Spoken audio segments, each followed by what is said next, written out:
പിലാത്തോസ് യേശുവിനെ രക്ഷിക്കാനാണ്.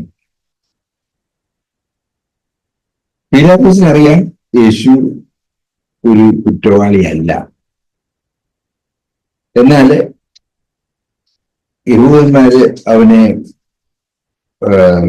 കൊല്ലുവാൻ ആഗ്രഹിക്കുന്നത് കൊണ്ട് അവർക്കെതിരായിട്ട് നിൽക്കാനും അവന് വയ്യ. കാരണം യേശുവിനെ കുറ്റവിമുക്തനാക്കുകയാണെങ്കിൽ അവൻ റോമ ഗവൺമെന്റിന് എതിരായിട്ട് പ്രവർത്തിക്കുന്നു എന്ന് അവര് ഗവൺമെന്റിനെ അറിയിക്കും. അറിയിച്ചാൽ അവന്റെ സ്ഥാനം നഷ്ടപ്പെടും, അവന്റെ ജോലി നഷ്ടപ്പെടും. അവന്റെ ജോലി നഷ്ടപ്പെടരുത്. അതേസമയം തന്നെ യേശുവിനെ സഹായിച്ചാൽ കൊള്ളാമെന്നുള്ള ആഗ്രഹമുണ്ട്. പക്ഷേ അവനത് സാധിച്ചില്ല. നമ്മൾ 6-ാം വാക്യത്തിൽ വായിക്കുന്നത്, മഹാപുരുഷന്മാരും ചേവകരെ കണ്ടപ്പോൾ ക്രൂശിക്ക എന്ന് ആർത്ത് പിടിച്ചു. അത് പിലാത്തോസിന്റെ അടുത്ത് നിന്ന് ഇവിടെ അവന് മുൾമുടിയും തലയിൽ വെച്ച് ആഞ്ഞടിച്ച് രക്തം ഇങ്ങനെ ഒഴുകുന്നുണ്ട്. അവന്റെ കയ്യിലൊരു വടിയും കൊടുത്തു.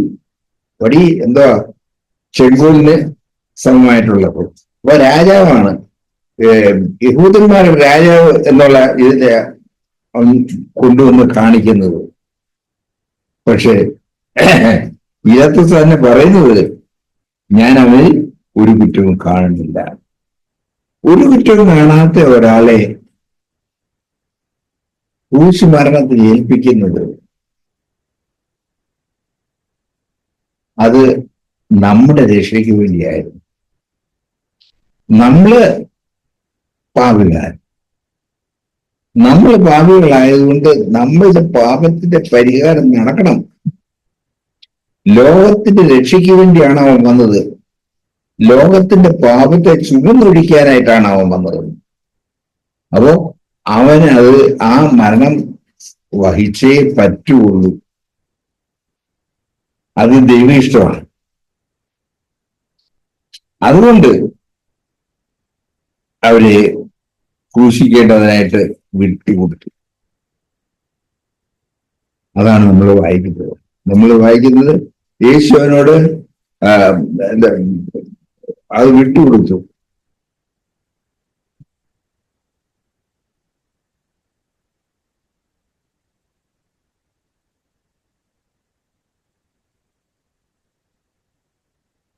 പിന്നെ കർത്താവിനെ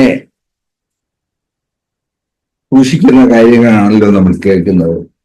അവർ കയ്യേറ്റു. അവൻ തന്നെ ക്രൂശ് ചുമന്നുകൊണ്ട് ഗോൽഗോഥ എന്ന പേരുള്ള തലയോടം എന്ന സ്ഥലത്തേക്ക് പോയി. അവിടെ അവനെ 2 കള്ളന്മാരുടെ നടുവില്, എന്ന് പറഞ്ഞാൽ യേശുവിനെ ഒരു കള്ളനാക്കി. 3 കള്ളന്മാരെ ഇങ്ങനെ ക്രൂശിക്കുന്നു. ശിക്ഷ അന്ന് നടത്തിക്കൊണ്ടിരിക്കുന്ന കാലമാണ്.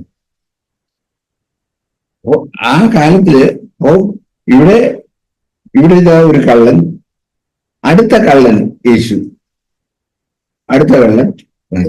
അങ്ങനെ യേശു ഒരു കള്ളനായി അവനെ പ്രതിഷ്ഠിച്ചു.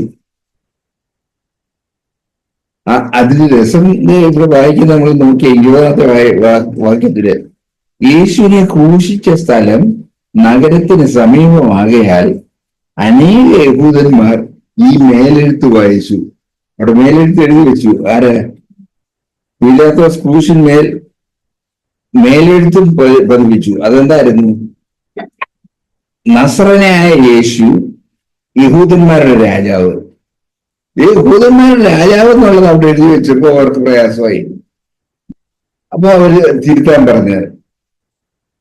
പറഞ്ഞ് ഞാൻ എഴുതി വെച്ചു, അങ്ങനെ തിരുത്തുന്നില്ല. അത് എബ്രായ, റോമ, യവന ഭാഷകളിൽ. അപ്പൊ എല്ലാവരും അതിലെ കടന്നു പോകുന്ന എല്ലാവരും മനസ്സിലാക്കണം. അതുകൊണ്ടാണ് ആ 3 ഭാഷകളിലും എഴുതി വെച്ചത്.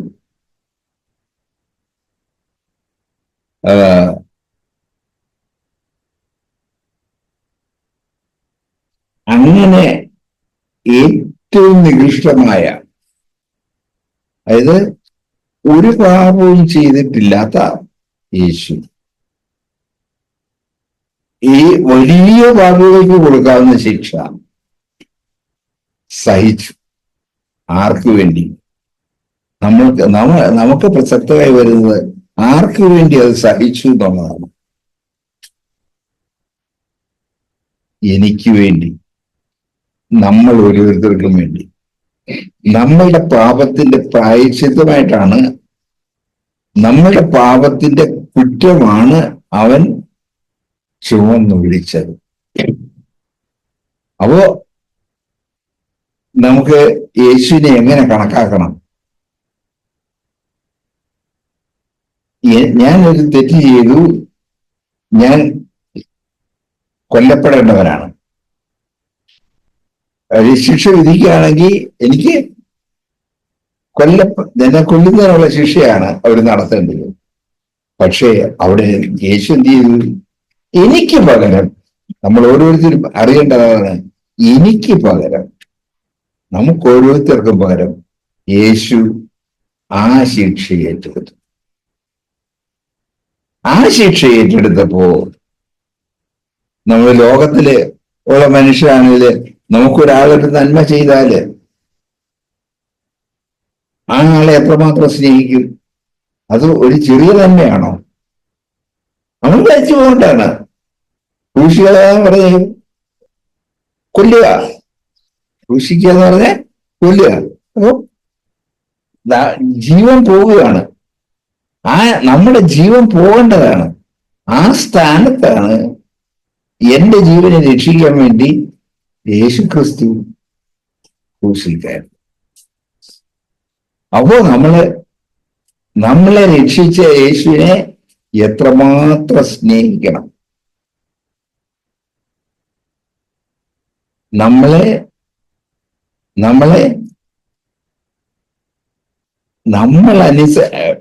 അനുഭവിക്കേണ്ട ശിക്ഷ, നമ്മൾ അനുഭവിക്കേണ്ട ശിക്ഷയാണ് യേശുവിനെ കുറിച്ച്.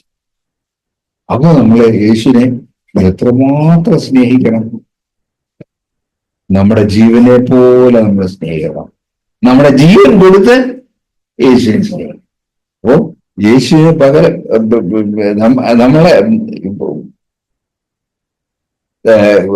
നമ്മളെ യേശുവിന്റെ സ്ഥാനത്ത് അവിടെ യേശുവിനെ കുറിച്ചിട്ടില്ലേ? എന്തിന്? നമ്മുടെ പാപം. അങ്ങനെ ചെയ്തതുകൊണ്ട് നമ്മള് ഈ യേശുവിനെ എത്രമാത്രം സ്നേഹിക്കണം. നമ്മുടെ ജീവൻ മുഴുവനും വെച്ചു കൊടുക്കാൻ നമ്മൾ കടപ്പെട്ടവരാണ്. നമ്മുടെ ജീവൻ മുഴുവൻ വെച്ചു കൊടുക്കാൻ കടപ്പെട്ടവരാണ്. അങ്ങനെയാണെങ്കിൽ ആ കടപ്പാട് നമ്മൾ അനുഭവിക്കുന്നുണ്ടോ? അതാണ് നമ്മൾ ഇന്ന് ചിന്തിക്കേണ്ടത്. ആ കടപ്പാട് നമുക്ക് യേശുവിനോട് വലിയ കടപ്പാടാണ്. നമുക്ക് പകരമാണ് അവൻ ക്രൂശ് വഹിച്ചത്. അപ്പോ എനിക്ക് പകരം യേശു ക്രൂശ് വഹിച്ചത് കൊണ്ട് ഞാൻ യേശുവിന് കടപ്പെട്ടിരിക്കുന്നു എന്ന് നമ്മൾ ഓരോരുത്തരും അറിഞ്ഞ് ആ കടപ്പാടിൽ വേണം നമ്മൾ ഇവിടെ ജീവിക്കാൻ.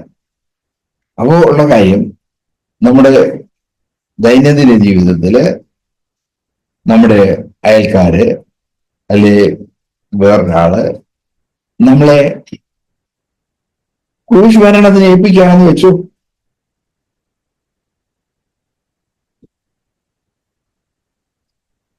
നമ്മൾ എന്ത് വേണം? നമ്മളെ യേശുവിന്റെ മനോഭാവത്തിൽ നമ്മൾ അത് അനുഭവിക്കാൻ തയ്യാറാകണം. യേശുവിന് ആരോടും ഒരു പകയില്ലായിരുന്നു. നമ്മള് ചെയ്യാത്ത തെറ്റിന് നമ്മൾ ക്രൂശിക്കപ്പെട്ടാൽ അല്ലെങ്കിൽ ശിക്ഷ അനുഭവിക്കപ്പെട്ടാൽ ഒരു വഴിയും പറയാതെ, ഒരു തെറ്റും അവരെ പറയാതെ ആ ക്രൂശ് ചുമക്കാനായിട്ട് നമ്മൾ തയ്യാറാണ്. ക്രൂശ് ചുമക്കാൻ നമ്മൾ തയ്യാറായി കഴിഞ്ഞാലേ നമ്മൾ ആരായി തീരത്തുള്ളൂ. നമ്മുടെ പേരെന്താണ്? ക്രിസ്ത്യാനി. നമ്മുടെ പേരെന്താണ്? ക്രിസ്ത്യാനി. ക്രിസ്ത്യാനി യേശുവിനെ അനുഗമിക്കുക എന്നാണ്, അനുഗമിക്കുന്നവൻ എന്നാണ് അതിന്റെ അർത്ഥം. യേശു ക്രൂശ് വഹിച്ചു. അവൻ ചെയ്ത ഒരു തെറ്റിനുമല്ല. നമ്മളും ചെയ്യാത്ത തെറ്റിന് വേണ്ടിയിട്ട് ശിക്ഷ അനുഭവിക്കേണ്ടി വരുമ്പോൾ നമുക്ക് സന്തോഷത്തോടെ ആ ക്രൂശിനെ വഹിക്കാം. അങ്ങനെ നമ്മുടെ ജീവിതത്തെ വ്യത്യാസമാണ്. അപ്പൊ മാത്രമേ നമ്മളെ ക്രിസ്ത്യാനികളാകട്ടെ. നമുക്കൊക്കെ നമ്മൾ ഇരിക്കുന്ന എല്ലാവരും, ഇവിടെ ഇരിക്കുന്ന എല്ലാവരും ക്രിസ്ത്യാനികളാകണമെന്നുള്ളതാണ് എൻ്റെ ആഗ്രഹം. നിങ്ങൾ പറയും ഞങ്ങൾ ക്രിസ്ത്യാനികളാണല്ലോ, പക്ഷേ നമ്മുടെ മനോഭാവത്തിൽ അത് തന്നെയാണോ, യേശുവിന്റെ മനോഭാവമാണോ എന്നുള്ളത് നമ്മൾ ചിന്തിക്കണം. ചിന്തിച്ച് അതിന് നമ്മൾ തയ്യാറാകണം. അതിന് നമ്മളെ ഓരോരുത്തരെയും ദൈവം സഹായിക്കും. കർത്താവിന് മഹത്വം ഉണ്ടാകട്ടെ. സഹോദരങ്ങളായ നിങ്ങളോട് ചേർന്ന് ഇന്ന് സന്ധ്യാസമയത്ത് എനിക്കുമായിരിക്കാൻ കർത്താവ് കൃപ തന്നു. നമുക്ക് നല്ല വചനങ്ങളെ കേൾക്കാനായിട്ട് സന്ധ്യാസമയത്ത് ഇടയായി തീർന്നു. നമ്മൾ കേട്ടതിന്റെ രത്ന ചുരുക്കത്തിലാണ് കർത്താവായ യേശുക്രിസ്തു നമുക്ക് വേണ്ടിയാണ് കൽവരി യാഗമായി തീർന്നത്. നമുക്ക് വേണ്ടിയാണ് അങ്ങ് ഈ കഷ്ടമെല്ലാം അനുഭവിച്ചത്. എന്നാൽ യേശുക്രിസ്തു അത്രമാത്രം നമ്മളെ സ്നേഹിച്ചത് കൊണ്ടാണ് ഒരു പരാതിയോ പിറുപിറുപ്പൊന്നുമില്ലാതെ എല്ലാം ആ കാര്യത്തെ സന്തോഷത്തോടെ പിതാവിന്റെ ഇഷ്ടം ചെയ്യുന്ന ഒരു കാര്യമായി യേശുക്രിസ്തു അത് ഏറ്റെടുത്തു. നമുക്ക് ഇന്ന് വായിച്ച യോഹന്നാന്റെ സുവിശേഷം 19-ാം അധ്യായത്തിൽ നിന്ന് ഒരു വാക്യം വായിക്കാം.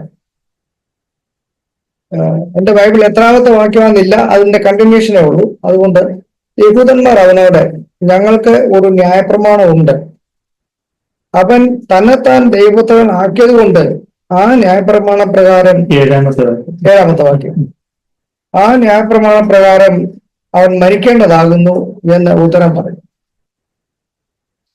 അപ്പൊ അന്ന് ഈ ഭൂഗോളത്തിൽ ഒരു പ്രമാണമുള്ള ആളുകൾ ഇവർ മാത്രമേ ഉണ്ടാവൂ, അതായത് യഹൂദന്മാർ. ദൈവം ഇസ്രായേൽ ജനങ്ങൾക്ക് കൊടുത്ത ആ കൽപ്പനകൾ മാത്രമേ ലോകത്തിലുള്ള സകല മനുഷ്യരുടെയിലും ഒരു നിയമം ഉണ്ടായിരുന്നുള്ളൂ. ബാക്കിയുള്ളവരെല്ലാം അവരുടെ മനസാക്ഷിയിലുള്ള അല്ലെങ്കിൽ അവരുടെ ഗോത്രപിതാക്കന്മാർ പറയുന്ന രീതി അനുസരിച്ച് ന്യായവും ചട്ടവും നടത്തിയിരുന്ന ഒരു കാലഘട്ടമാണ്. ഈ ന്യായപ്രമാണമാണ് ഇന്ന് പ്രപഞ്ചത്തിലെ എല്ലാ ഇടങ്ങളിലും എല്ലാ ഗവൺമെന്റുകളും അവിടെ ഇവിടെ ഇതിന്റെ ഭാഗങ്ങളാക്കി അവർ വികസിപ്പിച്ചെടുത്ത. ഇവിടെ ഇന്ത്യയുടെ ഭരണഘടനയിൽ പോലും അങ്ങനെ തന്നെയാണ്. പോലീസ് നിയമങ്ങളും അങ്ങനെയാണ്. രാജകീയ കൽപ്പനകളും അല്ലെങ്കിൽ ഗവൺമെന്റ് അധികാരങ്ങളും ഒക്കെ ഇതിനോട് ചേർന്ന് വരുന്ന കാര്യങ്ങളാണ് ന്യായമായിട്ട് കൊണ്ടുവരുന്നത്. അപ്പൊ അന്നുണ്ടായിരുന്ന എഴുതപ്പെട്ട ന്യായപ്രമാണത്തിന്റെ ആ കാലഘട്ടത്തിൽ യേശുക്രിസ്തു ചെയ്ത തെറ്റെന്ന് പറയുന്നത് യഹൂദ, അതായത് ഞാനല്ലാതെ അന്യ ദൈവം നിങ്ങൾക്ക് ഉണ്ടാകരുത്, അതൊരു പ്രമാണമാണ്. എന്നാൽ ഈ പുള്ളി തന്നെത്താൻ രാജാവാക്കുന്നെന്നും പറഞ്ഞാണ് യഹൂദന്മാർ നോക്കിയപ്പോൾ അവർ കാണുന്നത്. അപ്പൊ യാഥാർത്ഥ്യങ്ങളിൽ നിന്ന് ഇവർക്ക് ഒരു വശത്ത് നോക്കുമ്പോൾ അത് ശരിയല്ല എന്നൊരു തോന്നൽ, മറുവശത്ത് നോക്കുമ്പോൾ അതാണോ സത്യം? അല്ല. ഈ സത്യങ്ങളെ അവർക്ക് ഗ്രഹിക്കാൻ കഴിയാതിരിക്കുകയും യേശുവിനെ പിടിച്ച് ക്രൂശിക്കാനായിട്ട് അവരുടെ മനസാക്ഷി അങ്ങനെയാ പറയുന്നത്. ഇവനെ ക്രൂശിക്കുക എന്ന് തന്നെ അവർ ആർത്തു വിളിക്കുക ചെയ്യുന്നത്. അവരുടെ സന്തോഷം ഇവനെ ഒന്ന് ക്രൂശിച്ച് കിട്ടാൻ വേണ്ടിയാ. കാരണം ഇനി നാളെ പുള്ളി പറയത്തില്ലല്ലോ, യഹൂദന്മാർക്ക് എതിരായിട്ട് ഇനി ഒരു അക്ഷരം മിണ്ടുകയില്ലല്ലോ. പക്ഷെ കർത്താവ് വന്നത് ന്യായപ്രമാണത്തെ നിവർത്തിച്ചിട്ട്, ന്യായപ്രമാണത്തെ അതിന്റെ വഴിക്ക് വിട്ടിട്ട് താൻ പുതിയതൊന്ന് സ്ഥാപിച്ച് ഒരു പുതിയ നിയമവുമായിട്ട് നമ്മുടെ വേദപുസ്തകത്തിലെ രണ്ടായിട്ട് ഭാഗിച്ചാൽ ഒരു ഭാഗത്തിന്റെ പേര് തന്നെ പുതിയ നിയമം എന്നാണ്. ദൈവത്തിന് മാത്രം ഉണ്ടാകട്ടെ. ഈ പുതിയ നിയമം എന്ന് പറയുന്നത് പഴയതിനേക്കാൾ മെച്ചമാണ്, ഉന്നതമാണ്. പഴയ കാര്യങ്ങളെല്ലാം ഒരു ജനത്തിന് വേണ്ടിയിട്ട് ലോകത്തിലെ കാര്യങ്ങൾ മാത്രമായിരിക്കുമ്പോൾ പുതിയതെന്ന് പറയുന്നത് ലോകത്തെ വിട്ട് ദൈവത്തോട് ചേർന്ന് ജീവിക്കുവാനുള്ള നിത്യതയുമായി ബന്ധപ്പെട്ടാണ് ഈ പുതിയ നിയമം നമ്മളെ കൊണ്ടുവരുന്നത്. യേശുക്രിസ്തു നമുക്ക് നൽകപ്പെട്ട യഥാർത്ഥമായിരിക്കുന്ന ജീവിതം പുതിയ നിയമത്തിന്റെ ഒരു ഭാഗമാണ്. പുതിയ നിയമം എന്ന് പറയുന്ന ഒരു കാര്യമില്ല, അല്ലെങ്കിൽ യേശു ക്രിസ്തുവിനെ നമുക്ക് വെളിപ്പെട്ട് കിട്ടുമായിരുന്നില്ല. അപ്പൊ പുതിയ നിയമത്തിലൂടെ കർത്താവ് നമ്മിൽ ഓരോരുത്തരും ജീവിക്കുന്ന ഒരു അവസ്ഥയിലേക്ക് ഇന്ന് ക്രിസ്തു ആയിരിക്കുന്നു. അന്ന് ക്രിസ്തുവിനെ ക്രൂശിച്ചു, താൻ ക്രൂശിൽ നിന്ന് ഇറങ്ങി വാന്നൊക്കെ ജനം ആർത്തെങ്കിലും അതൊന്നും നടന്നില്ല. യേശു നാം ഒരു പാപി മരിക്കുന്നത് പോലെ ഈ ലോകത്ത് താൻ ജീവിച്ചു, തന്നെ ക്രൂശിച്ചു, താൻ മരിച്ചു, അടക്കപ്പെട്ടു. എന്നാൽ തിരുവെഴുത്തുകളെ മുൻമെഴുതിയിരുന്നത് പോലെ താൻ മൂന്നാം നാൾ ഉയർത്തെഴുന്നേറ്റ് സ്വർഗാരോഹണം, ചില നാളുകൾക്ക് ശേഷം താൻ സ്വർഗാരോഹണം ചെയ്തു. ഇന്നും യേശുക്രിസ്തു നമ്മളോട് സംസാരിക്കുന്നില്ലേ? ഈ വചനം നിത്യജീവന്റെ ജീവനുള്ള വചനമായിട്ട് നമുക്ക് കിട്ടിയില്ലേ? അപ്പൊ യേശുക്രിസ്തു ഇന്ന് നമ്മിൽ ഓരോരുത്തരിലും കൂടെയാണ് ലോകത്ത് ജീവിക്കുന്നത്. യേശുക്രിസ്തു ജീവിച്ചതുപോലെ ഒരു മാതൃകയിൽ നമ്മൾ ജീവിക്കണമെന്ന് നമ്മളോട് പറഞ്ഞു. യേശുക്രിസ്തു പറഞ്ഞ കാര്യങ്ങളൊക്കെ കേൾക്കണമെന്ന് നമ്മളോട് പറഞ്ഞു. അങ്ങനെ ഈ ന്യായപ്രമാണം നമ്മുടെ എല്ലാവരുടെ ഉള്ളിലാക്കിക്കൊണ്ട് നമ്മുടെ ഹൃദയത്തിനുണ്ടായ രൂപാന്തരത്വവും പരിവർത്തനവുമാണ് നമ്മളെ യഥാർത്ഥ ക്രിസ്ത്യാനികളാക്കി, അല്ലെങ്കിൽ യേശുക്രിസ്തുള്ള വിശ്വാസികളാക്കി നമ്മളെ മാറ്റിയെടുക്കേണ്ടത്. ദൈവത്തിന് മഹത്വം ഉണ്ടാകട്ടെ. പലപ്പോഴും ഇന്ന് ലോകത്തിൽ ക്രിസ്ത്യാനികൾ എന്ന് പറയുന്ന ഒരു വിഭാഗം ജനമുണ്ട്. അവരെല്ലാം ഏതെങ്കിലും ഒരു മതത്തിന്റെ ഭാഗമോ അല്ലെങ്കിൽ അവരിൽ ചിലർ വളർത്തിയെടുത്ത സാമുദായികമായ പശ്ചാത്തലത്തിലോ വളർന്നു വരുന്നത് കൊണ്ട് ഒരു കഥ കേൾക്കുന്ന പോലെയാണ് യേശുവിനെ കുറിച്ചോ അല്ലെങ്കിൽ ആത്മീയ കാര്യങ്ങളോ പറഞ്ഞാൽ അത് മനസ്സിലാക്കാൻ ആളുകൾ കഴിയത്തുള്ളൂ. അവർക്ക് ഒരു ജീവന്റെ വചനമായിട്ട് അത് ഉള്ളിൽ കിട്ടാറില്ല. ഇങ്ങനെ കഥകൾ കേൾക്കുന്നു, കഥകൾ പറയുന്നു, അതങ്ങനെ പോകും. എന്നാൽ തങ്ങളെ തന്നെ താഴ്ത്തി അല്ലെങ്കിൽ താഴ്മയുള്ളവർക്ക് കൃപ നൽകും, അല്ലെങ്കിൽ ആ താഴ്മയിൽ ഇങ്ങനെ ജീവിക്കുന്നത് അത് ദൈവം നമ്മളെ കുറിച്ച് ആഗ്രഹിക്കുന്ന വഴിയാണ്. പ്രത്യേകിച്ച് ദുഷ്ടലോകത്ത് നമ്മൾ ജീവിക്കുമ്പോൾ കർത്താവിന്റെ വഴിയിൽ കൂടെ തന്നെ ജീവിച്ചാലേ നമുക്ക് പറ്റുള്ളൂ. ലോകത്തിന് സാക്ഷ്യം വേണ്ടേ? യേശുക്രിസ്തു ജീവിക്കുന്നു, ഇന്നും ജീവിക്കുന്നു എന്നുള്ള സാക്ഷ്യം വരണ്ടേ? അത് നമ്മളിൽ കൂടെയാണ്. ദൈവം നമ്മളെ ആക്കിയ ഇടത്ത് വിശ്വസ്തരാകുക, നമ്മൾ പോകുന്ന യാത്രയിൽ നമ്മൾ വിശ്വസ്തരാകുക, നമ്മളൊരു മാർക്കറ്റിൽ പോയ ഐഡന്റിഫൈ ചെയ്യാൻ കഴിയുന്ന നിലയിലേക്ക് നമ്മളെ കൊള്ളാവുന്നവരാക്കി തീർക്കുക. ഞാൻ ചിലപ്പോൾ ചിന്തിക്കാറുണ്ട്, ഇന്ന് ലോകത്ത് ജീവിച്ചിരിക്കുന്നതിൽ ഏറ്റവും നല്ല മനുഷ്യരെന്ന് പറയുന്നത് ക്രിസ്ത്യാനികൾ ആയിരിക്കണം എന്നുള്ള ദൈവത്തിന്റെ ഒരു പർപ്പസ് അതാണ്. അല്ലെങ്കിൽ ക്രിസ്ത്യാനി എന്ന് ഇത്രയും കർത്താവെന്തിനാ കഷ്ടം അനുഭവിച്ചത്? അല്ലേ? നമ്മുടെ ചുറ്റുപാട് നോക്കുകയാണെങ്കിൽ ക്രിസ്ത്യാനികളെ അവരെ കണ്ടുപഴിക്കാനുണ്ടെന്ന് മറ്റുള്ളവർ പറയണം. എന്നാൽ ഇന്ന് ലോകത്തിലെ ഒരു സർവേ വെച്ച് നോക്കുകയാണെങ്കിൽ മുസ്ലിങ്ങളാണ് ഏറ്റവും നല്ല മനുഷ്യരെന്നാണ് പൊതുവായുള്ള സംസാരം. മറ്റെവിടെ നിന്ന് നോക്കിയാലും യൂട്യൂബിൽ നിങ്ങൾ പരിശോധിച്ചാലും അവരിലാണ് ഈ പല ക്വാളിറ്റീസ് അതായത് ക്രിസ്ത്യാനികൾക്കുള്ളതിനേക്കാൾ മുഴച്ചു നിൽക്കുന്നത്. അവർ ദാനം കൊടുത്താൽ ലക്ഷങ്ങളും കോടികളും കൊടുക്കും. സക്കാത്ത് എന്ന് പറഞ്ഞൊരു പരിപാടിയാണ്. വലിയ കോടീശ്വരന്മാരായ ആളുകൾ അവരുടെ ഇടയിലുണ്ട്. അത് ജാതി മതമൊന്നും ചിലപ്പോൾ നോക്കുകയില്ല. പക്ഷെ അത് തന്നെ നമ്മുടെ ആളുകളുടെ ഇടയിലേക്ക് വരുമ്പോൾ നമ്മൾ ക്രിസ്ത്യാനികളിൽ നമ്മൾ കാണുന്ന ഇടങ്ങളിൽ അത് വളരെ തുലവും ചുരുക്കമാണ്. എല്ലാം 10, 50, 100 രൂപ എല്ലാം കൊടുത്ത് ഒരു സഹായമായിട്ട് അതിനെ അങ്ങ് പരിഗണിക്കും. ലോകത്തിലെ ചട്ടങ്ങൾ പോലും ഈ നിലയിലേക്ക് പരിമിതപ്പെട്ടു നമ്മുടെ ഇടയിലുള്ളവരുടെ കാര്യങ്ങൾ. എന്നാൽ യഥാർത്ഥ ഒരു വിശ്വാസ ജീവിതം നയിക്കുന്ന ഒരാൾക്ക് ഈ ലോകത്തെ തൃപ്തിപ്പെടുത്താനല്ല, പിന്നെയോ അവന്റെ വഴി എന്ന് പറയുന്നത് ഞെരുക്കമുള്ള ഒരു വഴിയാണ്. അവരെ പാണ്ഡവെല്ലാം അങ്ങനെ വലിച്ചു കിട്ടി ഇടുക്കമുള്ള വഴി പാനൊക്കെ ലോകം മുഴുവൻ തലയിലേറ്റി എല്ലാവരുടെയും സമ്മതപത്രം മേടിച്ച് പോകണമെന്ന് പറഞ്ഞ് ഈ ഇടുക്കമുള്ള വഴി പാനൊക്കെ. എന്നാൽ ഈ വഴി കൂടെ കടക്കാൻ അനേകർ ആഗ്രഹിക്കും. ചുരുക്കം പേർക്ക് മാത്രമേ ഈ വഴിയുടെ മുമ്പോട്ട് പോകാനൊക്കെ. അപ്പൊ ആ ചുരുക്കം പേരിൽ ഒരാളായി നമുക്ക് ഓരോരുത്തർക്കും ആയിത്തീരാനായിട്ട് കർത്താവ് നമുക്ക് എന്താ പറയുന്നത് ഏറ്റവും നല്ല അവസരങ്ങളെ നമുക്ക് തന്നിരിക്കുകയാണ്. നമ്മൾ വിചാരിക്കും ലോകം ഇനി അധികം നാളൊന്നും ഇങ്ങനെ അങ്ങ് പോകുന്നു വിചാരിക്കണം. പല നിലകളിലും പല കാര്യങ്ങളാലും ലോകം മാറി മറിഞ്ഞുകൊണ്ടിരിക്കുകയാണ്. എല്ലാ നിലയിലും ദൈവവചനം പറയുന്നത് പോലും ഈ കാണുന്നതൊക്കെ താൽക്കാലികമായിട്ട് ഇതെല്ലാം തീക്കിരിയായി തീരും, എല്ലാം പുതുതാക്കപ്പെടുന്ന ഒരു കാലഘട്ടം ഉണ്ടാവും. നമ്മള് ഇന്നത്തെ ഈ പുതുതായി വരുന്ന തലമുറയെ സംബന്ധിച്ച് നമ്മൾ ജീവിച്ച ഒരു ജീവിതമായിരിക്കില്ല അവർക്ക് വരാൻ പോകുന്ന ഒരു ജീവിതം. അവരെ സംബന്ധിച്ച് അവരേറ്റവും ഗ്രേറ്റ് ആണെന്നും നല്ലതാണെന്നൊക്കെ പറയും. പക്ഷെ അവർ പാപത്തിൽ രസിച്ചാണ് അവർ ജീവിതത്തെ ആഘോഷമാക്കുന്നത്. ആ പാപത്തിൽ രസിച്ചാണ് അവരുടെ സന്തോഷത്തെ അവർ കണ്ടെത്തുന്നത്. എന്നാൽ യഥാർത്ഥ ക്രിസ്ത്യാനിയെ സംബന്ധിച്ച് അവന്റെ ക്രൂശ് വഹിച്ചുകൊണ്ട് തന്നെത്താൻ തിരിച്ചുകൊണ്ട് അതിൽ അഭിമാനം കൊള്ളുന്ന, അതിൽ സന്തോഷിക്കുന്ന, അതിൽ അവന്റെ ദൈവികത്വത്തെ അവനെ ആർജിച്ചെടുക്കുന്ന, അവന്റെ ദിവ്യ സ്വഭാവമായി മാറ്റപ്പെടുന്നതായ ഒരു ജീവിതത്തിൽ ചുരുക്കം പേര് മാത്രമേ കാണുകയുള്ളൂ. പ്രിയമുള്ളവരെ, ഈ അനുഗ്രഹിക്കപ്പെട്ട ഈ ക്രിസ്തീയ ജീവിതത്തിനായി നമുക്ക് ദൈവത്തെ സ്തുതിക്കാം. വാക്കും ഭക്ഷണവും കൂടാതെ നമ്മുടെ ജീവിതം കർത്താവുമായുള്ള ബന്ധത്തിൽ അതിൻ്റെതായ നന്മയിൽ അതിന്റെ എല്ലാ മഹിമയോടും കൂടെ ഈ ഭൂമിയിൽ ജീവിക്കുവാൻ കർത്താവ് നമ്മെക്കുറിച്ച് ആഗ്രഹിക്കുന്നു. നമ്മുടെ ഉള്ളിൽ കർത്താവിന് സ്ഥാനം ഉണ്ടാകട്ടെ, നാം അനുഗ്രഹിക്കപ്പെട്ടതായി തീരട്ടെ. നമ്മുടെ കർത്താവ് വേഗം വരുന്നു. ആമേൻ. നമ്മൾ റോമാലേഖനം 5 8 വാക്യം വായിക്കുമ്പോൾ നമുക്ക് ഏറ്റവും സുപരിചിതമായ വാക്യം. നമ്മൾ ഇതുവരെ വായിച്ച കാര്യങ്ങളെ പൗലോസ് ഇങ്ങനെ പറഞ്ഞ്, ക്രിസ്തു നാം പാപികളായിരിക്കുമ്പോൾ തന്നെ നമുക്ക് വേണ്ടി മരിക്കാൻ ദൈവം തനിക്ക് നമ്മോടുള്ള സ്നേഹത്തെ പ്രദർശിപ്പിക്കുന്നു. നമ്മൾ ഇത്രയും കേട്ട കാര്യങ്ങളുടെ ഈ ഒരു ഇതിനെപ്പറ്റി അപ്പസ്തലൻ പറയുമ്പോൾ, കാൽവറി പിതാവായ ദൈവത്തിന് നമ്മളോടുള്ള സ്നേഹത്തിന്റെ ഒരു വലിയ പ്രദർശനമായിരുന്നു. നമ്മൾ കേട്ടോണ്ടിരുന്ന പോലെ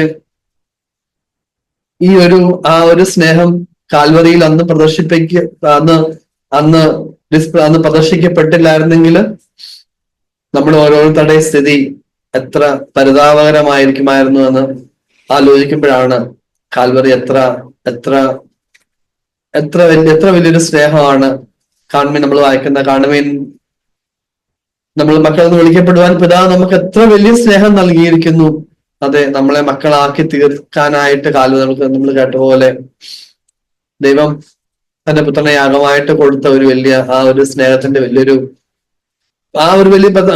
വലിയ പ്രദർശനത്തിന്റെ അതിന്റെ റിസൾട്ടായിട്ടാണ് നമ്മൾ ഞാൻ ഇന്ന് ഇവിടെ ഇരിക്കുമ്പോ ആയിരിക്കുന്നത്. അതുകൊണ്ട് ആ സ്നേഹം കേവലം അതൊരു ഫീലിങ്ങിനപ്പുറത്ത് ഓരോ നിമിഷവും നമുക്ക് മുന്നോട്ട് ജീവിക്കാനുള്ള വലിയൊരു പ്രതീക്ഷയാണ്, ഒരു വലിയ ഹോപ്പാ ദൈവം തരുന്നത്. ബിക്കോസ് എന്തുകൊണ്ടാന്ന് ചോദിച്ചു കഴിഞ്ഞാൽ, ക്രിസ്തു നാം പാപികളായിരിക്കുമ്പോൾ തന്നെ ഞാൻ എന്തെങ്കിലും ഒരു ക്വാളിറ്റി ഉണ്ടായിരുന്നിട്ടോ, അല്ലെങ്കിൽ ഞാൻ ഏതാണ്ട് മെച്ചമായിരുന്നിട്ടോ,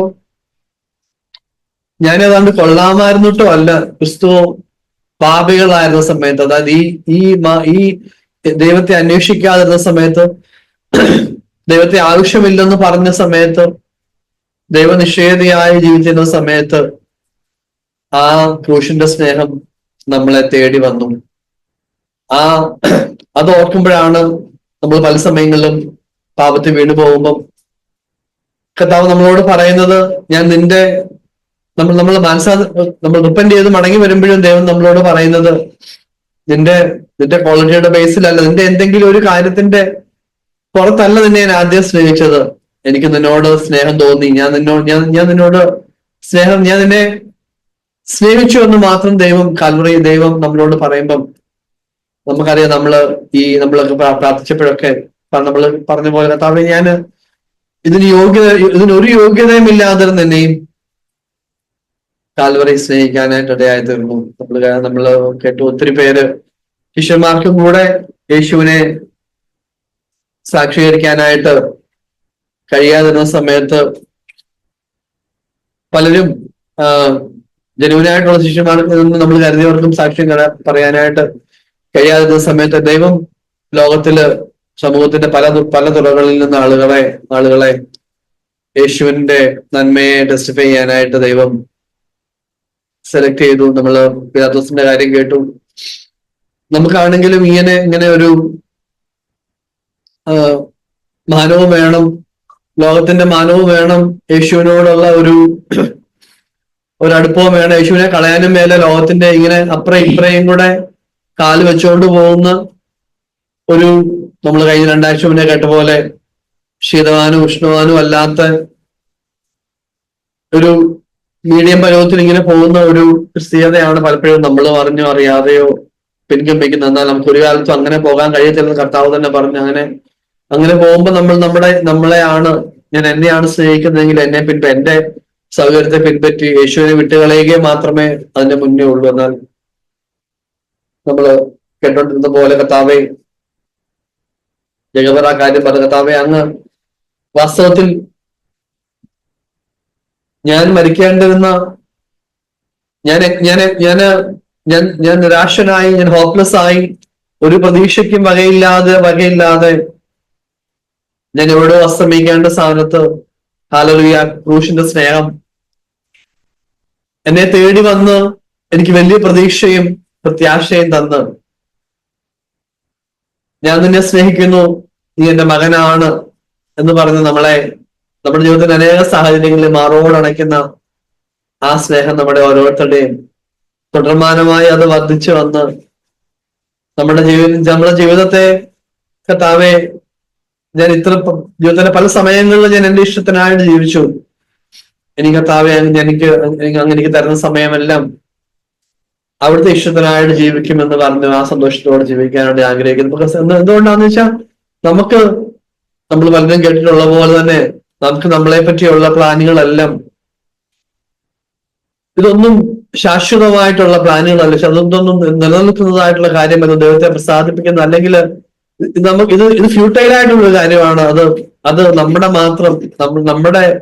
നമ്മളെ മാത്രം നമുക്ക് ചുറ്റും കറങ്ങിയുള്ളതാണ്, അല്ലെങ്കിൽ നമ്മുടെ ഗ്ലോറിക്ക് വേണ്ടി മാത്രമുള്ളതാണ്. എന്നാൽ യേശുവിനെ അതിനെ പറ്റിയുള്ള ആ ഒരു സാക്ഷ്യം അതിന് നിത്യതയോളം കൊണ്ടെത്തിക്കുന്ന, യേശുവിനോട് ചേർന്ന് ജീവിക്കുന്ന, യേശുവിന്റെ എല്ലാമായി തീരുന്ന, യേശുവിനെ കാത്തിരിക്കുന്ന ആ ഒരു വലിയ പ്രതീക്ഷയോടാണ് കാൽവറി എന്നെ വിളിക്കുന്നത്, യേശു സ്വർഗ്ഗം എന്നെ വിളിക്കുന്നത്, കർത്താവിനെ വിളിക്കുന്നത്. അപ്രകാരം ഒരു ജീവിതമായിരിക്കാനായിട്ട് നമ്മളിപ്പം ഷെയർ ചെയ്തപോലെ ഇന്ന് ലോകത്തില് അനേകര് പറഞ്ഞ പോലെ ക്രിസ്മസും പല കാര്യങ്ങളൊക്കെ കൊണ്ടാടുന്ന സമയത്ത് ഞാൻ ഇന്ന് വിചാരിതമായിട്ട് അവിടെ സെയിൽസ് ഉണ്ടായിരുന്ന ആ സെയിൽസ് ഗേളിനോട് ഇങ്ങനെ പറഞ്ഞപ്പോ എന്നോട് ചോദിച്ചു, ചേട്ടാ ഇതപ്പം സാന്റാക്ലോസ് സാന്റാക്ലോസ് ബൈബിളിലെ അല്ലേ? ഞാൻ പറഞ്ഞു സാന്റാക്ലോസ് പറഞ്ഞ പോലെ സാന്റാ തീർച്ചയായിട്ടും സൈറ്റൻ എന്ന് നമുക്ക് തിരിച്ചു വായിക്കാൻ എഴുതി കൊടുത്തു, ഇത് അങ്ങോട്ടും ഇങ്ങോട്ടും മാറ്റിയാൽ മതി, ഇത്ര വ്യത്യാസമേ ഉള്ളൂ. ഇത് ഞാൻ പറഞ്ഞു ഇങ്ങനെ അവിടെ ഒരു ബിസിനസ് നടത്തുന്ന ഒരു ഇത്തയാണ്. ഞാൻ പറഞ്ഞു ഇത്തയെപ്പോലെ അവർക്ക് പൈസ ഉണ്ടാക്കാനുള്ള ഒരു സംവിധാനമാണ് മോളെ ക്രിസ്മസ് എന്ന് പറയുന്നത്. യേശുവുമായിട്ടൊന്നും ബന്ധപ്പെട്ട ഒരു കാര്യങ്ങളും അല്ല എന്ന് നമ്മൾ പറയുമ്പോൾ വേറൊരു സൈഡിൽ യേശു നമുക്ക് നമ്മൾ പറഞ്ഞ പോലെ നമുക്ക് യേശുവിന്റെ സാക്ഷ്യമായി, യഥാർത്ഥത്തിലുള്ള യേശുവിന്റെ സാക്ഷ്യമായി ജീവിക്കാനായിട്ട് നമ്മൾ ഓരോരുത്തരെയും ദൈവം വിളിച്ചിരിക്കുന്ന പ്രകാരം ജീവിക്കാനായിട്ട് ദൈവം തന്നെ ഓരോരുത്തരെയും സഹായിക്കും. സ്തോത്രം ചെയ്യുന്നു. വായനകൾക്കായിട്ട് ഞാൻ ദൈവത്തെ സ്തുതിക്കുന്നു. ഇന്നത്തെ വചന കേൾവിയിൽ നിന്ന് കർത്താവിന് അനുകൂലമായി പറഞ്ഞ പല വ്യക്തികളുടെയും കാര്യം കേട്ടു. പീലാത്തോസ് തന്നെയും യേശുവിനെ രക്ഷിക്കണമെന്ന് ആഗ്രഹിച്ചു. പക്ഷെ ഇവിടെ കർത്താവ് പീലാത്തോസിനോട് പറയുന്ന ഒരു കാര്യമുണ്ട്, മേലിൽ നിന്ന് നിനക്ക് കിട്ടിയില്ല എങ്കിൽ എന്റെ മേൽ നിനക്ക് ഒരു അധികാരവും ഉണ്ടാകുകയില്ലായിരുന്നു. അപ്പൊ പീലാത്തോസ് യേശുവിനെ വിട്ടയക്കാൻ ശ്രമിച്ചാലും ആ അധികാരം ദൈവം കൊടുത്തില്ലെങ്കിൽ പീലാത്തോസിന് യേശുവിനെ വിട്ടയക്കാൻ ഒക്കത്തില്ല. അതുകൊണ്ട് എന്തൊക്കെ വന്നാലും ഒരിടത്ത് വായിക്കുന്നുണ്ട്, തിരുഹിതത്തിന്റെ ആലോചന പോലെ സകലവും നിവർത്തിക്കുന്ന ദൈവം. അത് ദൈവം ലോകസ്ഥാപനത്തിന് മുമ്പേ പ്ലാൻ ചെയ്ത ഒരു കാര്യത്തിനായിട്ട് പുത്രനെ അയച്ചപ്പം പുത്രനെ അങ്ങനെ ആരും രക്ഷിക്കാൻ നോക്കിയാലും, ആരും നല്ല അഭിപ്രായം പറഞ്ഞാലും അവർക്ക് അവനെ രക്ഷിക്കാനോ വിടുവിക്കാനോ കഴിയുകയില്ല. അപ്പം അതിന് തക്കവണ്ണം പിശാചിനെ കൊണ്ട് ആളുകളെ ഇളക്കി പറഞ്ഞ പോലെ പിശാചാണ് ആ സമയത്ത് യഹൂദന്മാരുടെ ഉള്ളില് ചെന്ന് പറഞ്ഞ് അവരെ ക്രൂശിക്കാന്ന് എല്ലാരോടും പറഞ്ഞ് അപ്പം തിന്നവരും മക്കളെ വേർപ്പിച്ച് കിട്ടിയവരും ഒക്കെ ആ കൂട്ടത്തിൽ കാണും. കർത്താവെ, അവരെ കുറ്റം പറയാതെ എന്റെ ജീവിതത്തിൽ ഞാൻ എന്റെ കർത്താവിനെ ക്രൂശിക്കാൻ പറയുന്ന സമയങ്ങൾ കർത്താവെ അത് കാണുമ്പോൾ കർത്താവിനെ ക്രൂശിക്കുന്നതിന് പകരം ഞാൻ എന്നെ തന്നെ യാഗപ്പെടുത്തി വെച്ച് ക്രൂശിലുള്ള ഒരു ജീവിതം നയിപ്പാനായിട്ട് ഞാൻ ആഗ്രഹിക്കുന്നു. കർത്താവ് എനിക്ക് വേണ്ടി ഇതെല്ലാം സഹിച്ചു, എന്റെ ശിക്ഷ മുഴുവനും സഹിച്ചു വഹിച്ചു എന്നൊക്കെ വാതോരാതെ ഘോരഘോരം പറയാം, അതറിയാം. എന്നാലും എന്നെ കുറിച്ച് കർത്താവ് ആഗ്രഹിക്കുന്ന ഒരു കാര്യമുണ്ട്. അത് ആ സക്കറിയാവിന്റെ പുസ്തകത്തില് അവിടെ ആ 3-ാം അധ്യായത്തിൽ ഞാൻ കഴിഞ്ഞ ദിവസം വായിച്ചപ്പോൾ ഞാൻ ഓർത്തു, ഈ യോശുവയെ കിരീടം നല്ല വസ്ത്രവും ഒക്കെ ഉത്സവ വസ്ത്രവും ഒക്കെ ധരിപ്പിച്ചേച്ച് കർത്താവ് പറയുന്ന ഒരു കാര്യമുണ്ട്. 7-ാം വാക്യത്തില് 3:7 സൈന്യങ്ങളുടെ യഹോവ പ്രകാരമാണ് ചെയ്യുന്നു, നീ എന്റെ വഴികളിൽ നടക്കുകയും എന്റെ കാര്യം നോക്കുകയും ചെയ്താൽ നീ എന്റെ ആലയത്തെ പരിപാലിക്കുകയും എന്റെ പ്രാകാരങ്ങളെ സൂക്ഷിക്കുകയും ഞാൻ നിനക്ക് ഈ നിൽക്കുന്നവരുടെ ഇടയിൽ ആഗമനം അനുവദിക്കുകയും ചെയ്യും. സ്തോത്രം. അപ്പം കർത്താവ് എനിക്ക് വേണ്ടി ഇതെല്ലാം ചെയ്തു. അതുകൊണ്ട് എനിക്കിനി എന്റെ ഇഷ്ടപ്രകാരം നടക്കാമെന്നല്ല കർത്താവോട് പറയുന്നത്, നീ എന്റെ വഴികളിൽ നടക്കുകയും. അത് തന്നെ കർത്താവ് യോഹന്നാന്റെ സുവിശേഷത്തില് 14-ാം അധ്യായത്തിൽ നമ്മൾ ഒരു 3 പ്രാവശ്യം വായിക്കുന്നത്, നിങ്ങൾ എന്നെ സ്നേഹിക്കുന്നെങ്കിൽ എന്റെ കൽപ്പനകൾ പ്രമാണിക്കും. നിങ്ങൾ എന്റെ കൽപ്പനകൾ ലഭിച്ച് പ്രമാണിക്കുമെങ്കിൽ ഞാൻ അവർക്ക് എന്നെ തന്നെ വെളിപ്പെടുത്തും. എന്റെ കൽപ്പനകൾ ലഭിച്ച് പ്രമാണിക്കുന്നവന് ഞാനും എന്റെ പിതാവും അവന്റെ കൂടെ ചെന്ന് വാസം ചെയ്യും. അപ്പം ഇവിടെ പറയുന്നതും ദൈവത്തിന് ഒരു മാറ്റവും ഇല്ല, അന്നും എന്നും എന്നും അനന്യം തന്നെ. അതുകൊണ്ട് കർത്താവോട് പറയുന്നത്, നീ എന്റെ വഴികളിൽ നടക്കുകയും എന്റെ കാര്യം നോക്കുകയും. എന്റെ കാര്യമല്ല, കർത്താവിന്റെ കാര്യം നോക്കണം. പലപ്പോഴും പല കാര്യങ്ങൾ വരുമ്പോൾ അവിടെ എന്റെ കാര്യമാണ് നോക്കാനുള്ള ഒരു ആഗ്രഹവും താല്പര്യവും. എന്നാൽ അവിടെ പരിശുദ്ധാത്മാവിന്റെ ശക്തിയാൽ ആ സ്വയത്തെ യാഗപ്പെടുത്തി വെച്ച് കർത്താവിന്റെ ഇഷ്ടം അറിഞ്ഞ് ചെയ്യാൻ, അതുപോലെ കർത്താവിന്റെ വഴികളിൽ നടക്കാൻ. വഴികൾ എന്ന് പറയുന്നത് ജോൺസൺ ബ്രദർ പറഞ്ഞ ഇടുക്കമുള്ള വഴി,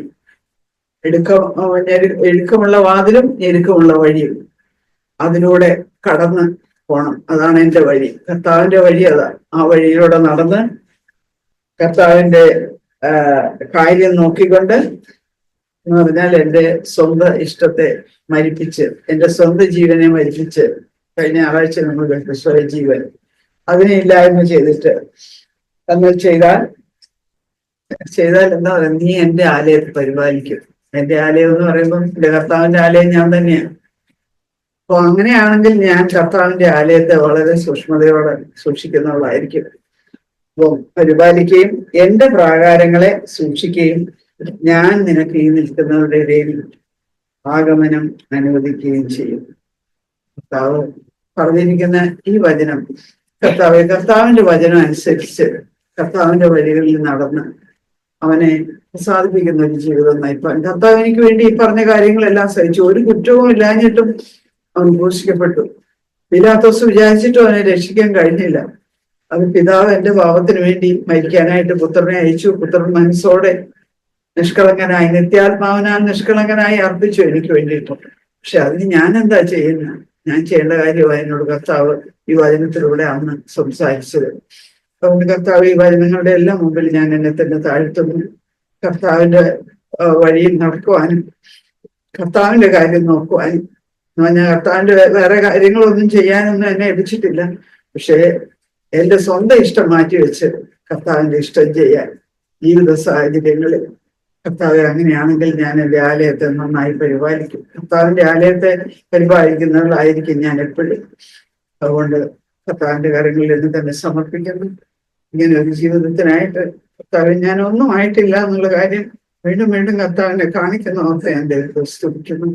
എന്നാൽ അതുപോലെ ആയി തീരാൻ പ്രാണന്റെ എന്റെ വിളി പുത്രനോട് അനുരൂപയായി തീരാനായിട്ട് എന്നെ വിളിച്ചിരിക്കുന്ന കർത്താവ് വിശ്വസിച്ച് അവൻ അവസാന നാളോളം അത് തയ്ക്കും. ദൈവത്തിന് സ്തോത്രം. ഇന്ന് കർത്താവിന്റെ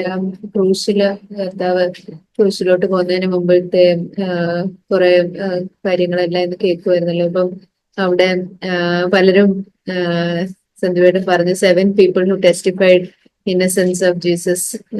അവര് പലരും ഇതൊക്കെ അതായത് കർത്താവിന് വേണ്ടിയിട്ട് അവര് അതായത് ദൈവത്തിന്റെ പുത്രൻ തന്നെയാണെന്നുള്ളത് പല സയൻസും അവർക്ക് ഉണ്ടായി. പക്ഷെ കർത്താവിന്റെ കണ്ണ് അതിലൊന്നും അല്ലായിരുന്നു എന്നുള്ളത് ഓരോ ഇടത്തോട്ടും അങ്ങോട്ടും ഇങ്ങോട്ടും ഒക്കെ പിലാത്തോസിന്റെ അടുത്തും ഹെരോദാവിന്റെ അടുത്തും അങ്ങോട്ടും ഇങ്ങോട്ടും ഒക്കെ കൊണ്ടുപോകുമ്പോഴും അവര് എനിക്ക് വേണ്ടി എന്തെങ്കിലും ചെയ്യും, ഇവരെനിക്ക് വേണ്ടി അങ്ങനെ ഒരു നോട്ടം കർത്താവിനില്ലായിരുന്നു.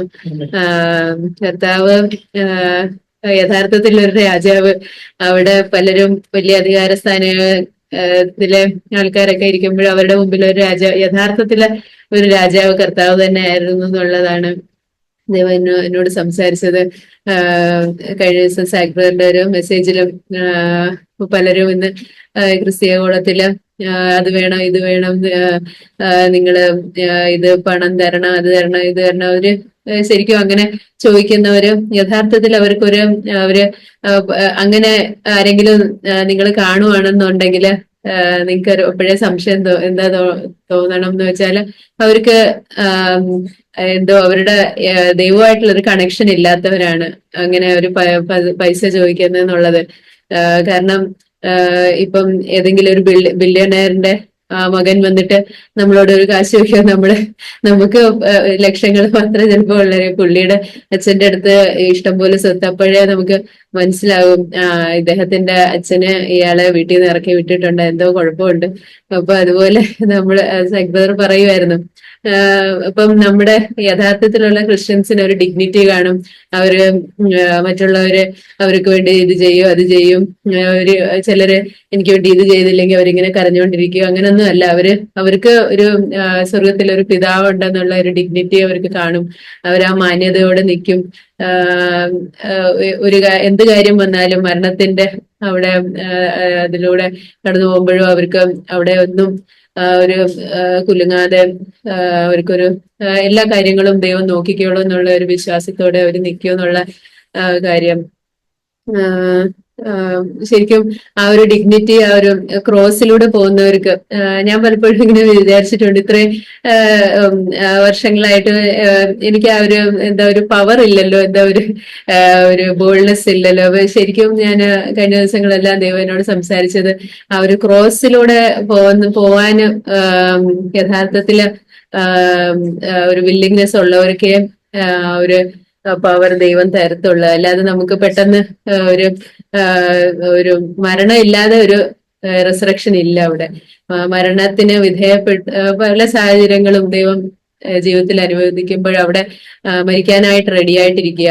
അല്ലാതെ കർത്താവ് എനിക്ക് വേണ്ടി മരിച്ചു, ഇനിയിപ്പൊ ഞാനങ്ങ് സ്വർഗത്തിലോട്ട് അങ്ങ് പോകും, ജസ്റ്റ് അതും പറഞ്ഞുകൊണ്ടിരിക്കുന്ന ആ ഒരു കർത്താവ് ഇത്രയെല്ലാം ഓരോ ഞാനിങ്ങനെ പലപ്പോഴും ചിന്തിക്കുന്നുണ്ട്. മീൻസ് കർത്താവിന് ക്രൂശിൽ പോകാനായിരുന്നെങ്കിൽ കർത്താവ് അങ്ങ് ഒരു ഫുൾ ഗ്രോൺ മാനായിട്ട് ഇങ്ങനെ വന്ന് അങ്ങ് ഞാൻ നിങ്ങൾക്ക് വേണ്ടി മരിക്കുക, ഇനിയും നിങ്ങൾ എന്നെ വിശ്വസിച്ചാൽ മതി, അങ്ങനെ അങ്ങ് വന്നാൽ മതി. പക്ഷെ അങ്ങനെയല്ല, ഓരോ ചെറിയ ഒരു കുഞ്ഞായിട്ട് വന്ന് ഓരോ സ്റ്റേജിലുള്ളവർക്കും കർത്താവ് ഒരു മാതൃകയായിട്ട് കാണിച്ചു തന്ന് ഈവൻ ക്രോസിൽ മരിക്കുന്ന ഒരു സ്റ്റേജില് പോലും അവിടെയും കർത്താവ് പെട്ടെന്ന് അങ്ങ് മരിക്കുമല്ല. അവിടെ ഓരോ സിറ്റുവേഷനും എങ്ങനെ റിയാക്ട് ചെയ്യണം, ഓരോരുത്തരുടെ അവിടെ കൊണ്ടുപോയി എങ്ങനെ അത് എല്ലാം ഓരോ ഡീറ്റെയിൽഡ് ആയിട്ട് ദൈവം കാണിച്ചു തന്നിട്ടുണ്ട്. എല്ലാ സാഹചര്യത്തിലും അവിടെ മരണത്തിനെ ഏൽപ്പിച്ചുകൊണ്ട് തന്നെ പോകാനായിട്ട് കർത്താവിന്റെ ആ ഒരു മാതൃക എനിക്കും ക്രോസിലൂടെ അല്ലാതെ വേറെ ഞാനും ഇനി അത് അങ്ങനെ തന്നെ ജീവിക്കണം. ക്രൂശ് എടുക്കാതെ ഒരു ക്രിസ്ത്യാനിറ്റി ഇല്ല എന്നുള്ള ഒരു കാര്യം A.W. ടോസറിന്റെ ഒരു കോട്ട് ഉണ്ടായിരുന്നു, ഭയങ്കര അതിനകത്ത് ഇങ്ങനെ in every Christians heart there is a cross and a throne and the Christian is on the throne till he puts himself on the cross എന്നും പറഞ്ഞുകൊണ്ട്. അതായത് നമ്മളുടെ ജീവിതത്തിൽ നമ്മള് ഒരു ക്രോസില് നമ്മൾ പോകുന്നില്ലെങ്കിൽ നമ്മൾ ഇപ്പോഴും അവിടെ രാജാവായിട്ടിരിക്കുക എന്നുള്ളത്. അങ്ങനെ ഇരിക്കുന്ന ഒരാൾക്ക് ഒരിക്കലും അതിന്റെ എൻഡില് ഭയങ്കര വലിയ കോട്ട, അതിന് അത്ര സമയമില്ല വായിക്കാൻ. അവിടെ ലാസ്റ്റിൽ ഇങ്ങനെ പറയാം, മനുഷ്യന്റെ ആത്മാവിന്റെ ചെറിയ രാജ്യത്തിനുള്ളിൽ നമ്മൾ രാജാവായി തുടരുകയും സീസറിന്റെ എല്ലാ പ്രൗഢിയോടെയും ഞങ്ങളുടെ ടിൻസൽ കിരീടം ധരിക്കുകയും ചെയ്യുന്നു. എന്നാൽ നാം അതിന്റെ ഇംഗ്ലീഷിൽ പറയുന്നത് we doom ourselves to shadows and weakness and spiritual sterility. ആത്മീയ വന്ധ്യതയിലേക്കും നമ്മെ ബലഹീനതയിലേക്കും നമ്മെ തന്നെ നശിപ്പിക്കുന്നു എന്ന് പറഞ്ഞുകൊണ്ട് അത് എൻഡ് ചെയ്യുന്നത്. അപ്പം ശരിക്കും നമുക്ക് ആ ഒരു യഥാർത്ഥത്തിലുള്ള ഒരു പവറും ഡിഗ്നിറ്റിയും കർത്താവിനുണ്ടായിരുന്നു. അത് ഒരു ക്രോസിലൂടെ മാത്രമേ ഉള്ളൂ. അല്ലാതെ ലോകത്തിലെ പല ഒരു 99% ആൾക്കാരും അങ്ങനെ ആയിരിക്കും ചിലപ്പോൾ ജീവിക്കുന്നത്. കർത്താവ് ക്രൂശിക്കപ്പെട്ടു, എനിക്കൊരു ക്രോസും ഇല്ല, എല്ലാം ഇനി അങ്ങ് ശരിയായി, അങ്ങനത്തെ ഒരു ലൈഫല്ല. യഥാർത്ഥത്തിലുള്ള ഒരു പവറും കാര്യങ്ങളും ദൈവം കൊടുക്കുന്നത് നമ്മളും കർത്താവ് ഈ പോയ വഴി കൂടെ പോകുന്നവർക്ക് മാത്രമേ ഉള്ളൂ എന്നുള്ള കാര്യം ദൈവം കഴിഞ്ഞ ദിവസങ്ങളെല്ലാം എന്നോട് ഇന്നും ഈ ഒരു ശരിക്കും ഒത്തിരി ബ്ലെസ്സഡ് ആയിട്ടുള്ള ഒരു പാസേജിനായിട്ട് ഞാൻ ദൈവത്തിനോട് നന്ദി.